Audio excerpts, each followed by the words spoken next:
dia aos irmãos. Vamos dar início ao nosso culto, Escola Bíblica Dominical. Vamos orar nesse momento. Senhor Deus, nosso Pai, te agradecemos, Senhor, por mais uma vez estarmos na Tua Santa Presença. Te agradecemos, ó Deus, pela semana que passou, Senhor, semanas de lutas, dificuldades, mas também semana de bênçãos, de vitórias, de aprendizados, ó Deus, dos quais nós aprendemos que somos totalmente dependentes de Ti, Senhor.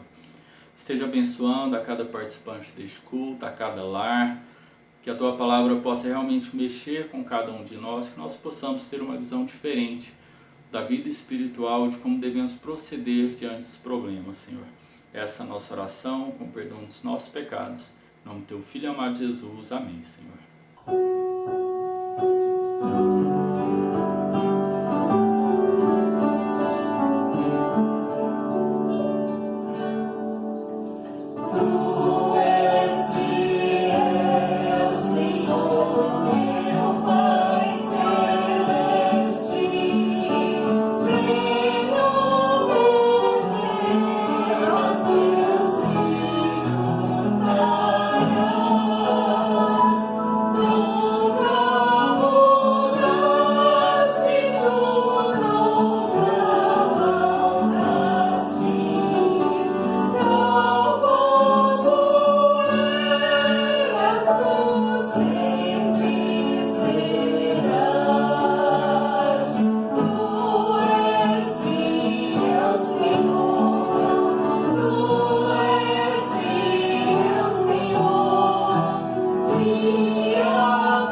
Vamos fazer a leitura da palavra de Deus, Filipenses 2, de 1 a 11. Filipenses 2, de 1 a 11 diz assim a palavra do Senhor.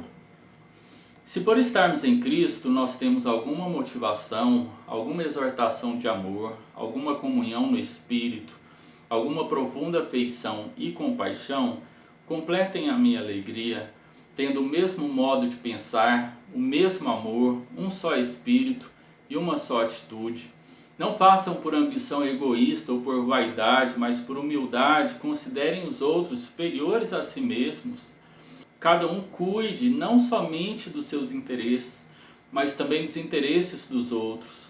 Seja a atitude de vocês a mesma de Cristo Jesus, que embora sendo Deus, não considerou que o ser igual a Deus era algo a que devia apegar-se, mas esvaziou-se a si mesmo, vindo a ser servo, tornando-se semelhante aos homens.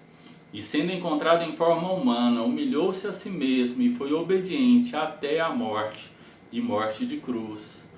Por isso Deus o exaltou à mais alta posição e lhe deu um nome que está acima de todo nome, para que ao nome de Jesus se dobre todo o joelho, no céu, na terra e debaixo da terra, e toda língua confesse que Jesus Cristo é o Senhor, para a glória de Deus Pai. Amém?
Vamos orar nesse momento de intercessão.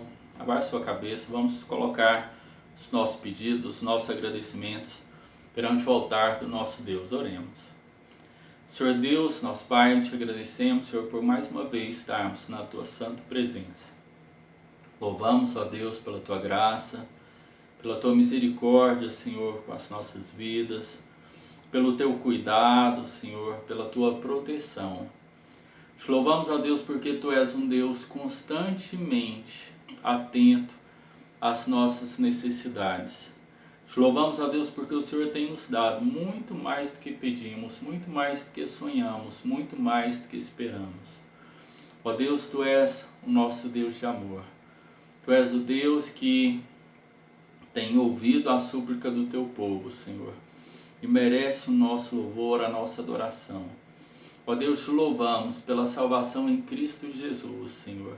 Te louvamos, ó Deus, porque um dia Ele veio ao mundo, Senhor, morrer por cada um de nós e ressuscitar para que nós pudéssemos ter vida e para que nós pudéssemos ser libertos do pecado que tanto nos aprisionava, ó Deus. Te louvamos, ó Deus, pela vida de cada irmão, de cada irmã que está participando deste culto, Senhor. Te louvamos pela vida da Áurea, Senhor, que tem se restabelecido. Te louvamos, ó Deus, pela vida do Giovanni, Senhor, que já está em casa, já está recuperado. Te pedimos, Senhor, por essas famílias, Senhor, continue a abençoar a recuperação.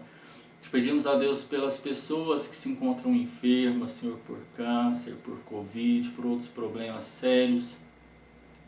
Que a Tua mão poderosa, ó Deus, esteja intervindo, Senhor, curando, restaurando a saúde de cada uma delas, dando força aos familiares, Senhor, para enfrentarem as dificuldades juntos. Nós pedimos a Deus, Senhor, continue a confortar o coração dos nossos irmãos enlutados, Senhor. Conforte o coração da irmã Elsa, Senhor, da irmã Rose, da irmã Sara, Senhor. Continue, meu Deus, a abençoar de maneira tal que o Teu Santo Espírito continue a dar força, Senhor, para cada uma delas, para aqueles que perderam seus familiares, para nós que sentimos a falta desses irmãos. Ó Deus, te pedimos que o Senhor tenha misericórdia, ó Deus, e que essa vacina seja realmente, Senhor, efetiva e que nós possamos buscar ter uma vida, Senhor, mas uma vida não mais normal, mas valorizando aquilo que vimos nesse dia, Senhor, valorizando a brevidade da vida, valorizando o Teu cuidado, Senhor, valorizando, ó Deus, que o nosso futuro não nos pertence, Senhor, que devemos colocar nas Tuas mãos e confiar em Ti, Senhor. Continue a abençoar o pastor na condução do Teu povo, as igrejas que proclamam a Tua palavra, Senhor, fortaleça cada uma delas nesses tempos difíceis que temos vivido, Senhor, para que o Teu nome seja proclamado e que o Teu nome seja glorificado. Essa é a nossa oração, Senhor, com o perdão dos nossos pecados, em nome do Teu Filho amado Jesus. Amém, Senhor. Tenho lar além do rio, a mansão de paz e luz. Tenho lar além do rio, lá verei o meu Jesus. Oh, que bênção gloriosa, quando o mal aqui deixar, e no mar além do rio eu puder enfim entrar. Tenho lar além do rio, a mansão de paz e luz. Tenho lar além do rio, lá verei o meu Jesus.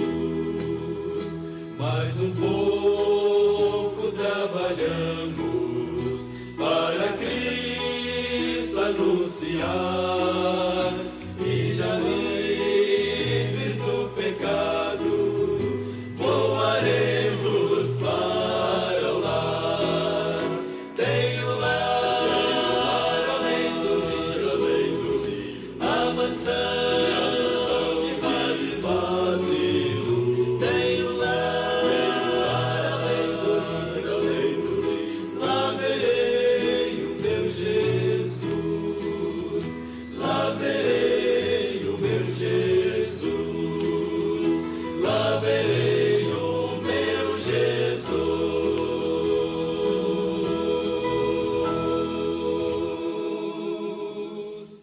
Vamos fazer a leitura da Palavra de Deus, Atos capítulo 6, de 1 a 7. Atos capítulo 6, de 1 a 7, você pode acompanhar aí na sua tela, seja do celular, da televisão ou do computador.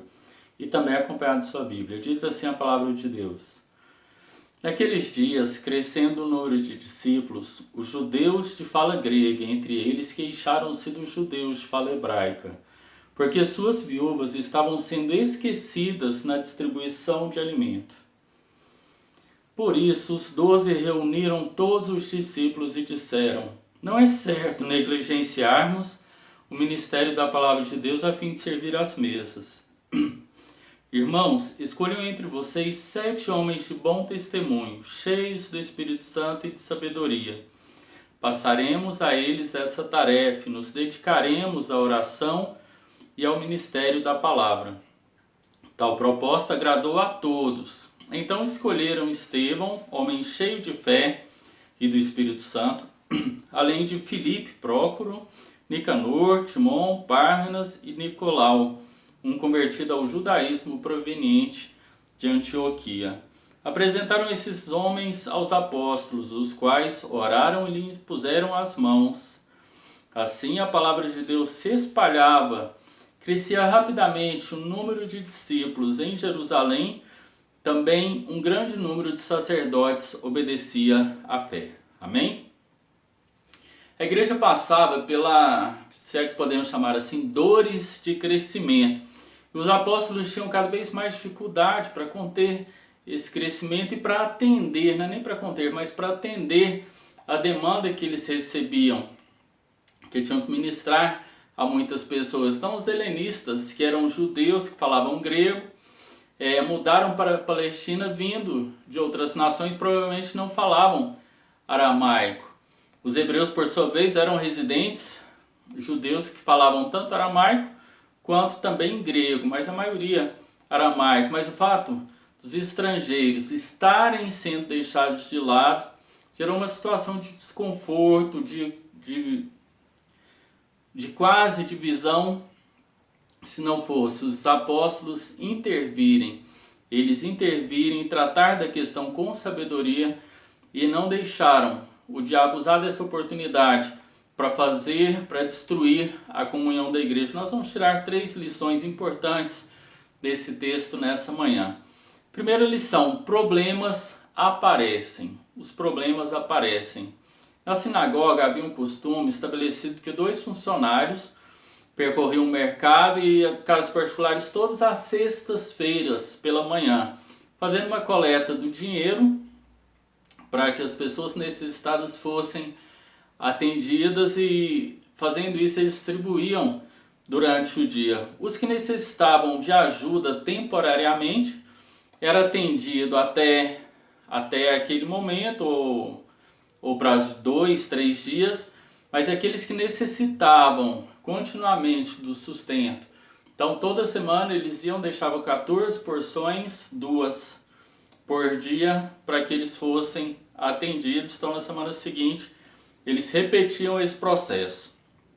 Claro que a igreja primitiva implantou isso também, porque precisava ter cuidado com os seus, e muitos da igreja primitiva vieram das sinagogas, então cresceram aprendendo isso.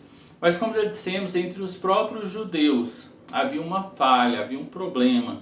Os judeus ortodoxos e rígidos, em geral, eles odiavam tudo que vinha dos gentios.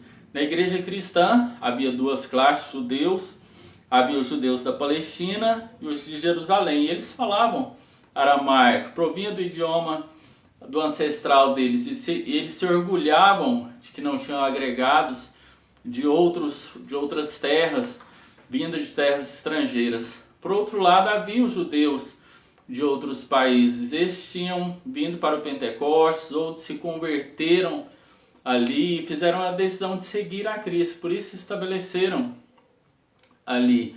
E por isso ficaram, e muitos deles tinham estado fora da Palestina por várias gerações. Então eu havia até esquecido como se falava o hebreu, e já estavam falando ali o grego. A consequência natural disso, os judeus de origem orgulhosas acabavam aproveitando dessa situação, ou talvez não percebendo essa situação e deixando ali de atender as viúvas, as necessidades das viúvas, e por isso houve queixa.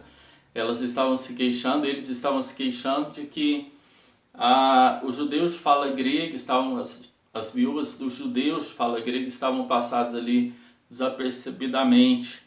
Então é possível que eles tenham agido sim de forma deliberada, levando em conta a cultura dos judeus, mas quando a gente leva em conta a história da igreja primitiva, a gente vê que tinham muitas dificuldades. Então surgiu esse problema, ou seja, aquela igreja que era exemplo, agora devido à expansão, devido ao crescimento, tem à frente problemas internos.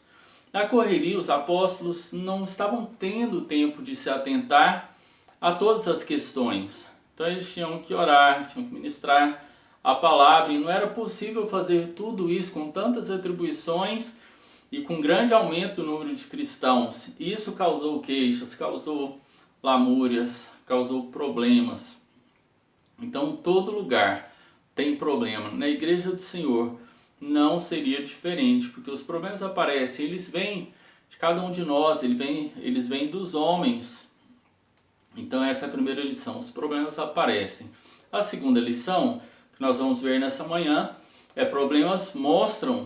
os problemas também mostram os erros, e esses erros precisam ser solucionados. Quando uma igreja enfrenta problemas sérios, ela oferece aos seus líderes inúmeras oportunidades, tanto boas quanto ruins, de sucesso ou de fracasso.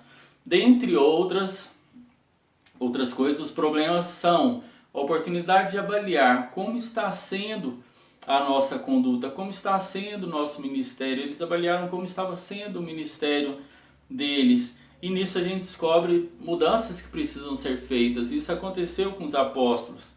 Quando as coisas vão muito bem, há um perigo enorme de nos acomodarmos. Ali também, como a igreja estava desenvolvendo muito, provavelmente se acomodaram naquela rotina e não pensaram nos problemas ou nos possíveis problemas que poderiam aparecer. E um deles que apareceu foi esse. Henry Becker chamou isso de ninho do ano anterior, no qual os pássaros já foram embora, mas ali continua. Então, qualquer ministério ou organização que acredita que seu sucesso vai continuar ali sem fazer nenhuma modificação, sem fazer nenhum esforço, simplesmente tocando o barco, caminha rapidamente para o fracasso. É preciso avaliar a vida do ministério da igreja, o ministério da igreja, a vida da igreja, continuamente, com frequência, para não deixar de dar o devido valor naquilo que realmente possui valor. Muitas vezes na acomodação a gente vai criando outras coisas e se esquece daquilo que é realmente necessário. Os apóstolos analisaram a situação e viram ali que eles tinham uma parcela de culpa. Eles estavam tão atarefados servindo as mesas também, que deixaram de dar a atenção necessária a uma coisa ou outra. Eles precisavam, principalmente na palavra de Deus e na oração, eles precisavam concentrar. Então eles não podiam parar para tomar conta de tudo, para vigiar tudo. Então havia criado seus próprios problemas, pois estavam tentando fazer muitas coisas ao mesmo tempo. Hoje nós vemos muitos exemplos, muitos pastores que acabam se ocupando, fazendo tarefas secundárias, e muitas vezes por causa da igreja, mas no caso aqui não era, e com isso acabam deixando de dedicar o tempo necessário para estudo, para oração, para alimentar o povo de Deus, para edificar a igreja, para treinar a igreja. E aí a igreja começa a sofrer de um processo de deficiência espiritual, a igreja começa a ficar fraca, começa a ficar frágil, problemas maiores ainda aparecem devido a isso, e também na saúde dos pastores que querem fazer tudo, abraçar toda a igreja, ele encontra dificuldade inclusive na sua saúde. Então é necessário fazer um alerta aqui sobre o significado também de servir às mesas. Não está dizendo que não é importante, que é algo fútil, mas está dizendo que tem ministérios que são fundamentais. Tem ministérios que são fundamentais. Servir às mesas era importante porque necessitava ali o alimento. Então é de igual modo, só que para servir às mesas existiam pessoas que eram capazes de fazer. Já para se dedicar à palavra e à oração, nem todas as pessoas eram capazes. Muitos costumavam dizer que é melhor colocar 10 homens para trabalhar do que fazer o trabalho de 10 homens. Sem dúvida, é melhor para a igreja, melhor para nós quando os trabalhadores são recrutados, quando são bem distribuídos o trabalho, pois há muito trabalho e assim cada um se desgasta menos e atende maior e melhor a igreja. Os apóstolos eles detectaram a causa do problema e eles agiram. Quantas igrejas a gente vê têm as portas fechadas porque os seus líderes não fizeram uma análise séria do problema, não chegaram a ver o problema ou se viram, fizeram vistas grossas, pensaram que esse problema poderia passar, que era um probleminha aqui, um probleminha ali, isso aí não vai dar em nada. E esses pentecostes tinham vindo ali, então eles necessitavam dessa ajuda. Então era um problema grande, era um problema que começou pequeno, mas já estava ficando grande. As igrejas aqui têm fechado por causa disso.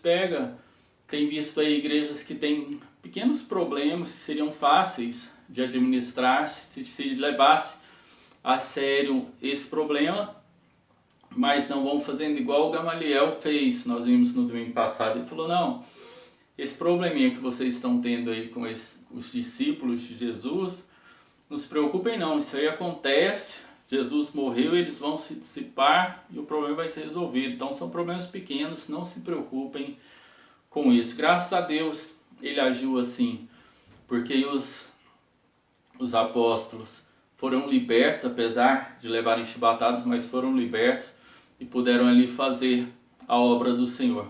Detectar o problema, irmãos, e resolver o problema é a segunda lição que nós tiramos nessa manhã. E a terceira lição que nós vamos ver, que nós vamos meditar, é que os problemas nos dão oportunidades. Os problemas nos dão oportunidades.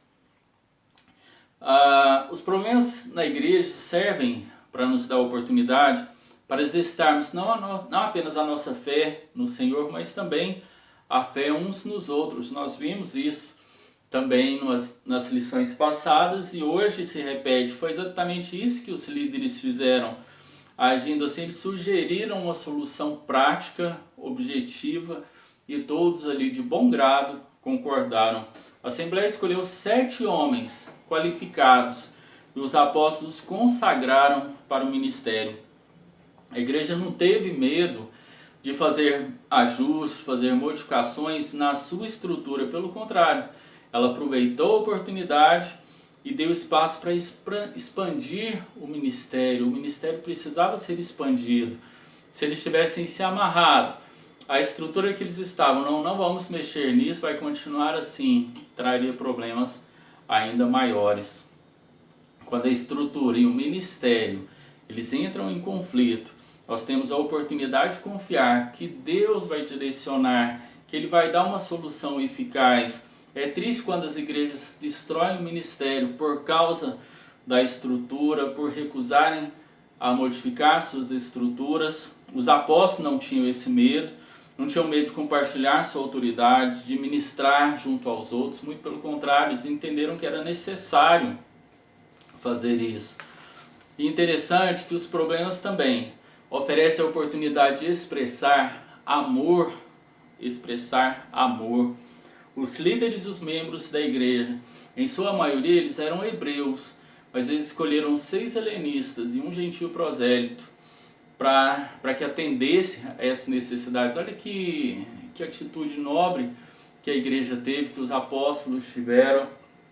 A palavra de Deus diz em Romanos 12:10, dediquem-se uns aos outros com amor fraternal, prefiram dar honra aos outros mais do que a si mesmos. E também diz nos versículos de Filipenses 2, de 1 a 4, nós já lemos na abertura, mas vamos repetir esse trecho.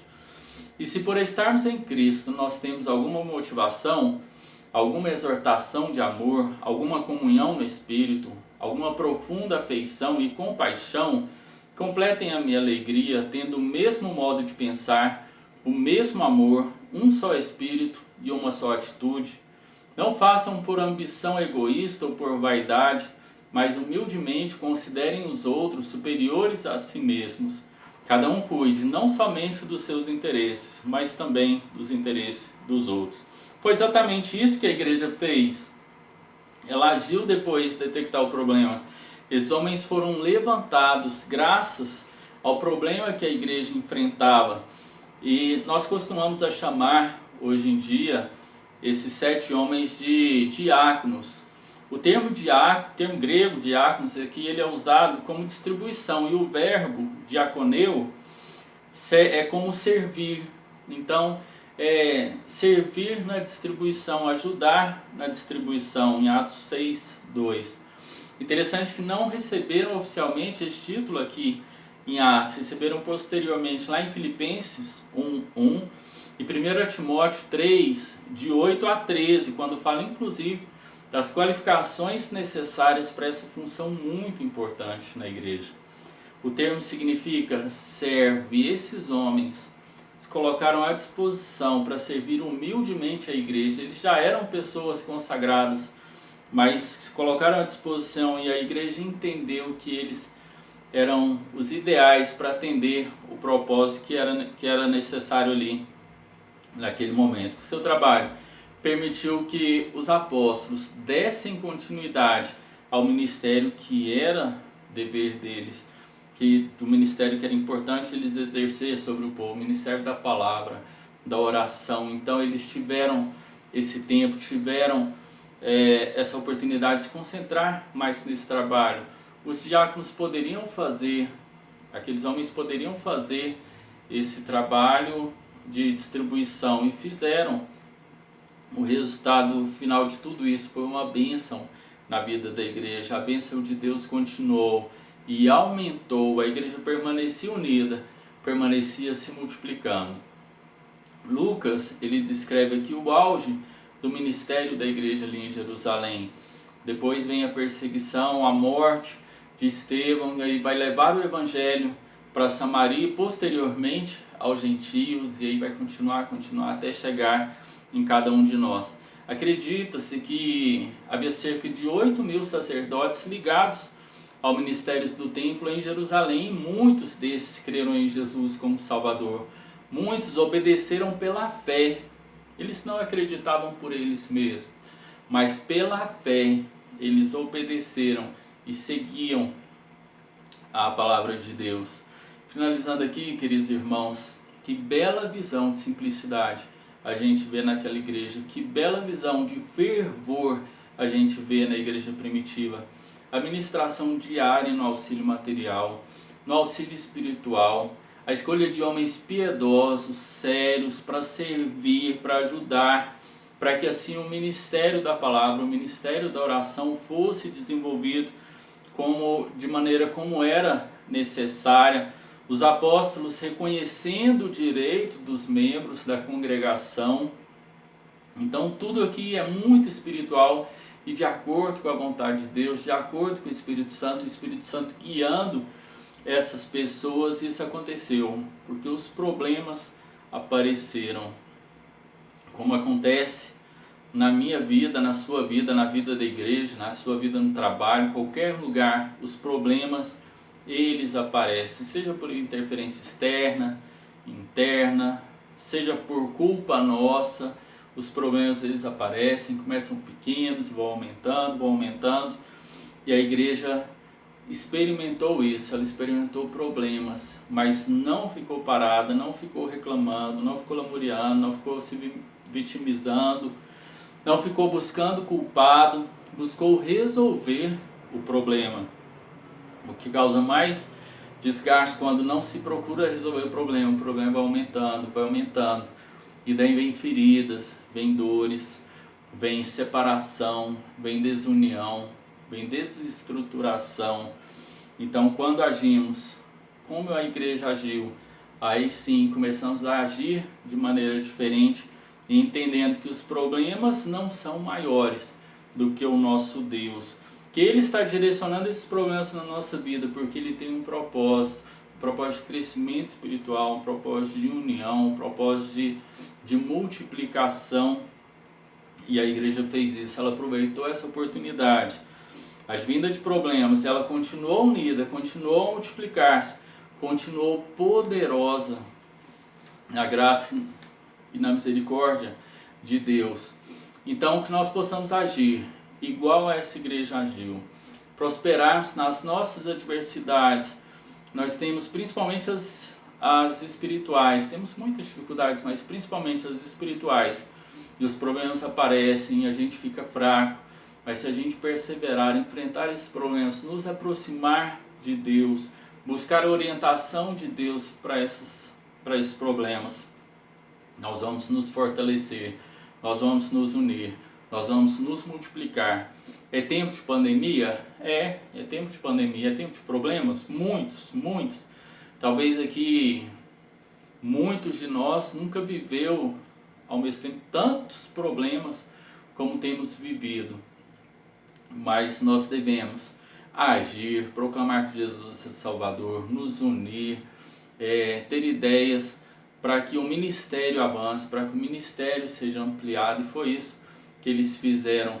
E nós fazendo isso, as pessoas vão se converter, as pessoas vão aceitar Jesus, as pessoas vão ser libertas da escravidão do pecado e poderem experimentar a liberdade em Cristo Jesus, como eu experimento, como você experimenta, como os cristãos têm experimentado. Que Deus esteja nos abençoando, nos guardando através da sua palavra.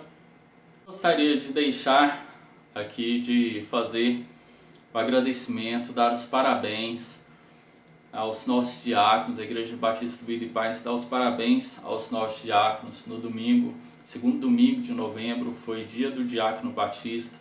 Nós louvamos a Deus pela vida de cada um de vocês. Nós tivemos aí a ceia no segundo domingo, tivemos as eleições domingo passado, mas não nos esquecemos de vocês. Que Deus continue a abençoar, que continue sendo esses homens e mulheres de oração, de dedicação ao ministério, que tanto tem auxiliado ao pastor, que tem demonstrado aí constante amor pela igreja, seriedade, homens realmente chamados e vocacionados para Deus, para esse ministério, homens e mulheres.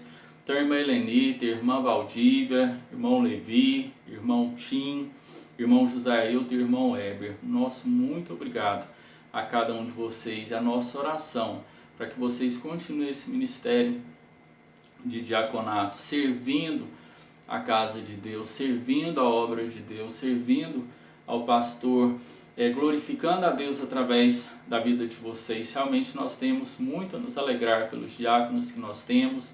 São pessoas sérias, comprometidas e que têm colocado a vida à disposição do Senhor. Que Deus esteja abençoando a cada um de vocês. Falando em servir, em colocar a vida, nós lembramos que é tempo de entrega dos itens da cesta básica. Os irmãos podem deixar na igreja ou entrem em contato através do Facebook, do Instagram e também do YouTube, para que a gente possa direcionar os itens para as famílias. O irmão Weber é responsável por essa área, ele está sempre aí mandando mensagem, lembrando e também organizando as cestas. Então, se você não contribuiu, possa fazer a contribuição. E nós convidamos a participarem dos nossos cultos. Domingo de manhã, Escola Bíblica Dominical, às 10h15. Hoje à noite, 19 horas, presencial e através do Facebook. Na quarta-feira, 19h30, presencial para os irmãos do grupo de risco. E também é transmitido pelo Facebook.